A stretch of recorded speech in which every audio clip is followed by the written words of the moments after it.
Salut tout le monde, j'espère que vous allez bien. Aujourd'hui, je vous propose la suite de mon roman, le chapitre 2 d'Anaël Tamain, Les éclats du passé. Et comme d'habitude, si jamais ça vous a plu, on n'hésite pas, on like, on commente, on partage. Et sur ce, je vous souhaite une bonne écoute. Chapitre 2, La nouvelle maison sous les étoiles. Peu à peu, la voiture s'éloigna du sol et s'envola. J'étais à une dizaine de mètres au-dessus de la ville, observant les toits des bâtiments et les têtes des passants, et tout ceci me parut soudain si lointain que c'en était presque futile. La voiture prit encore de l'altitude, et bientôt, la terre ne fut plus qu'une succession de villes, de forêts, de mers et de montagnes inaccessibles. Puis ce fut le ciel à perte de vue, le ciel comme seule ligne d'horizon, et enfin les étoiles, des milliards d'étoiles qui brillaient de mille feux. Je me passai de nombreuses fois pour me rappeler que je ne rêvais pas. Et soudain, des planètes se profilèrent à l'horizon, chacune presque aussi grosse que la Terre, voire plus. L'une était entièrement bleue, une autre entièrement blanche, et finalement, Farley se rapprocha. C'était une planète sans le moindre océan, sans la moindre montagne. Ce n'étaient que des étendues de sable principalement, et parfois des plaines où je pus apercevoir des hordes de licornes. Dire qu'une heure plus tôt, j'étais au Japon. Finalement, Mick passa devant le panneau d'une petite ville. Au centre se trouvaient des boutiques, et les passants étaient comme n'importe quels autres êtres humains. Mais ils parlaient une langue que je ne connaissais pas. Certains avaient des baguettes magiques, les voitures volaient, des adolescents s'étaient même perchés sur un toit sans que nul ne s'en inquiète. Et après ce centre-ville surpeuplé, ce n'étaient que des quartiers résidentiels et des bureaux divers. De nombreux éléments semblaient similaires, mais l'ensemble brillait d'un éclat neuf et mystérieux, celui de l'inconnu. Mick se gara devant une petite maison en pierre grise, au toit d'ardoise et à la porte rouge vif, encadrée par deux larges fenêtres. Elle était entourée d'un petit jardin encore vide et des haies la protégeaient de la vue des voisins. Nous sommes sortis de la voiture et l'avons regardée sans réaliser que nous étions chez nous. « Elle te plaît ?» me demanda-t-il d'un air anxieux. « Tu m'avais dit que tu voulais une belle maison de campagne, dans un coin un peu calme, et pas trop dépaysant non plus. » Il se gratta l'arrière de la tête, observant la maison, et j'eus un sourire baigné de larmes. « C'est magnifique, » articulai-je difficilement.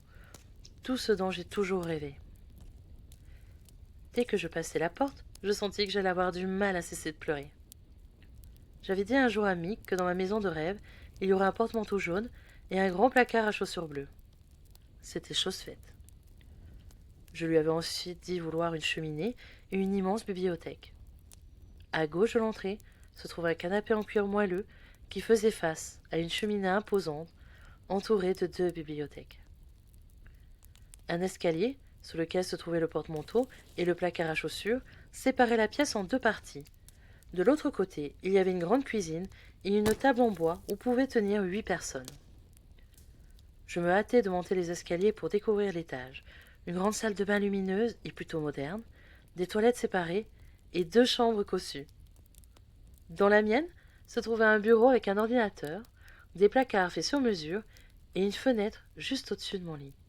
Oh, je pourrais même regarder les étoiles le soir. Je me surpris à rire alors que je me jetai sur le matelas sans hésitation. Les mains croisées derrière la tête, j'admirais le spectacle des nuages se déplaçant paresseusement dans le ciel. Mick arriva en silence et s'allongea à côté de moi. Nous ne disions rien, mais ma main trouva rapidement la sienne et nos doigts s'enlacèrent. Merci. Bientôt, les larmes cédèrent la place au rire et les affaires de chacun trouvèrent leur place dans les placards. Mick me montra comment me servir de mes pouvoirs pour faire bouger les objets à distance, me faire une petite bouillotte sans effort, et il m'expliqua comment utiliser l'ordinateur. J'eus même droit à un nouveau téléphone qui permettait de voir les personnes que l'on appelait sous la forme d'un hologramme. Tous les programmes proposaient une immersion totale et ma seule déception fut de découvrir que ceux venant de la Terre étaient inaccessibles. Dans la soirée, alors que nous étions assis sur le canapé, le sujet des mystères de l'univers magique revint. Mick me présenta un énorme dossier sur lequel il avait répertorié tout ce qu'il fallait savoir sur ce monde.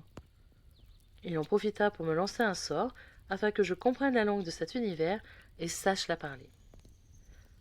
Je sais que ça fait beaucoup en une seule journée, me dit-il, mais tu souffrais trop pour tout commencer tranquillement durant la semaine. Je lui assurai que je ne lui en voulais pas, puis je me hâtai de m'enfermer dans ma nouvelle chambre pour tout lire. Je n'avais jamais eu beaucoup de détails sur l'univers magique, donc il fallait conserver le secret au maximum, et à ma grande surprise, la peur cédait déjà la place à une intense curiosité. J'ouvris donc le dossier et me plongeai dans les phrases écrites par Mick. Si tu lis ça, c'est que tu es bel et bien originaire de l'univers magique et que nous avons pris la décision d'aller y vivre ensemble. Si jamais tu changes d'avis, il n'y a pas de problème. Nous pouvons retourner sur Terre et je t'aiderai à contrôler tes pouvoirs afin d'y trouver ta place. Tu as toujours envie de rester? Alors, voilà la première chose à savoir. Les magiciens ont tous une rune magique qui contient leur sort. J'ai découvert l'univers magique lorsque je suis partie à la recherche de la mienne, le jour de mes 15 ans. Puis, je n'y suis plus retournée, car mes pouvoirs sont comme ceux des sorciers terrestres, et mes parents m'ont donc dit de rester vivre avec eux.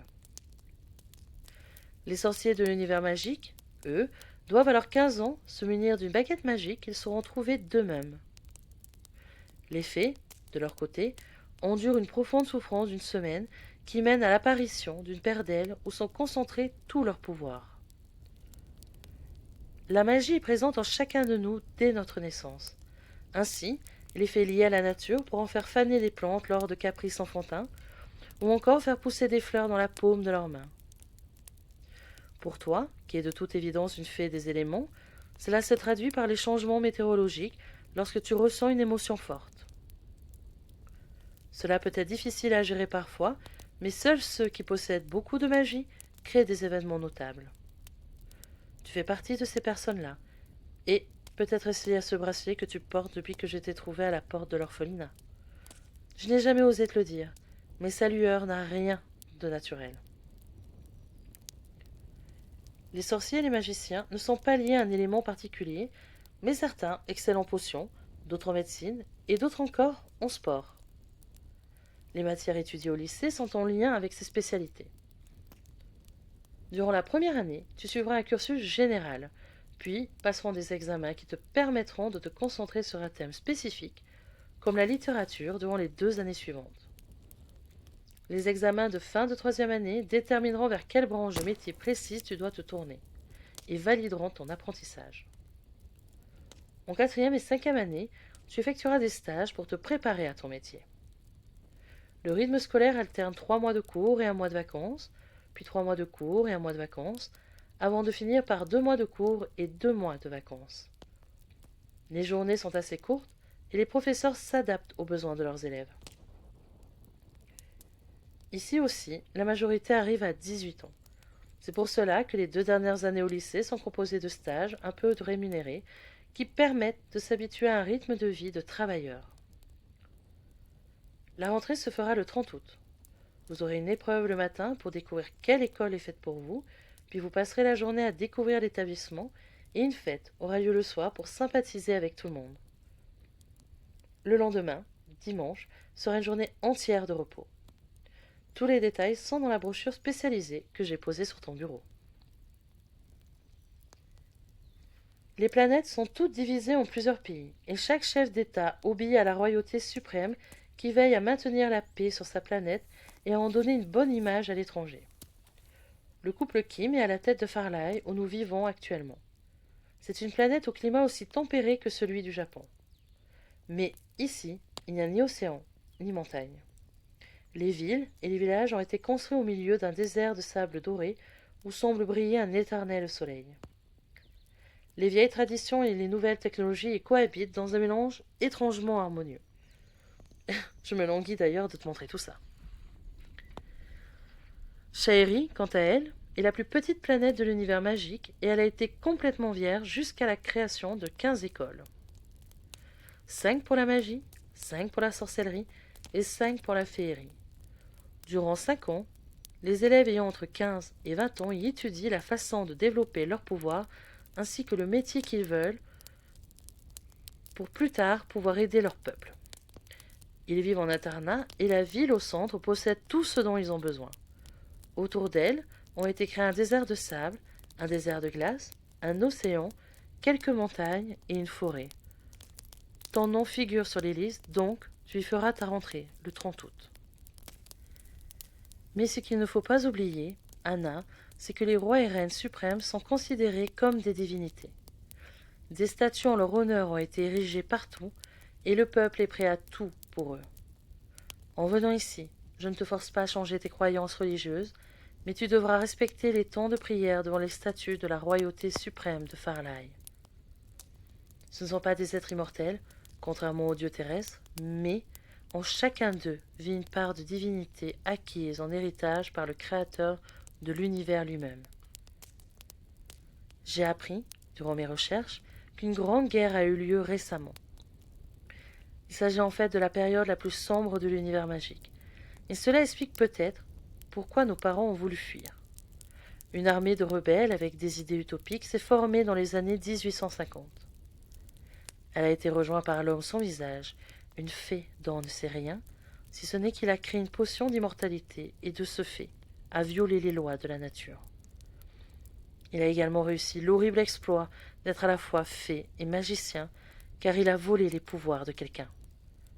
C'est en 1901 qu'il est parvenu à prendre la tête de l'univers magique et à asseoir un règne qui durera 102 ans. Finalement, les autres planètes sont parvenues à le vaincre, mais sa dépouille n'a jamais été retrouvée et la royauté suprême de l'Ulabi, qui avait essuyé de lourdes pertes, a disparu tout à coup. Les archives nous ont permis de savoir tout ceci et également que cet homme devait son nom au fait que son visage était étrangement flou. Nul ne pouvait savoir ce dont il avait l'air exactement, ni pourquoi il s'était jeté ce sort.